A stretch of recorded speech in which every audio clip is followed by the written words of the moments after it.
সুরকার এবং সঙ্গীত পরিচালক ইমন সাহা নির্মাণ করেছেন মিউজিক্যাল ফিল্ম সাইলেন্স আ মিউজিক্যাল জার্নি। ৭ নভেম্বর দেশের প্রেক্ষাগৃহে মুক্তি পাবে সিনেমাটি। সম্প্রতি অনলাইনে প্রকাশ পেয়েছে সিনেমাটির অফিসিয়াল পোস্টার।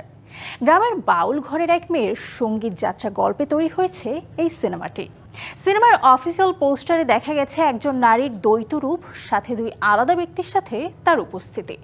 পোস্টারে অভিনেত্রী নীলাঞ্জনা নীলা ছাড়াও দেখা গেছে অভিনেতা ইন্তেখাব দিনার এবং চিত্রনায়ক সাইমন সাদিককে।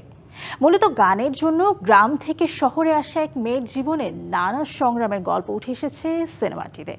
চলতি বছরের অগাস্টে সেন্সর ছাড়পত্র পেয়েছে সাইলেন্স আ মিউজিক্যাল জার্নি।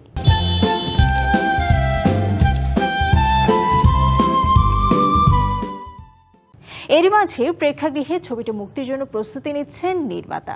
আসছে নভেম্বরেই নাকি সিনেমাটি আসতে পারে প্রেক্ষাগৃহে। সাইলেন্স আ মিউজিক্যাল জার্নি সিনেমায় বিভিন্ন চরিত্রে অভিনয় করেছেন সাইমন সাদিক, নীলাঞ্জনা নীলা, ইন্তেখাব দিনার, আজাদ আবুল কালাম, মিলি বাশার সহ আরও অনেকে। কিংবদন্তির সঙ্গীত পরিচালক এবং প্রযোজক সত্য সাহার ছেলে ইমন সাহা। জীবদ্দশায় সত্য সাহাও সঙ্গীতের পাশাপাশি বেশ কিছু সিনেমাও করেছেন প্রযোজনা। এর আগে 19 অক্টোবর ফেসবুকে নিজের সিনেমার ফার্স্ট লুক পোস্টার প্রকাশ করেন ইমন সাহা।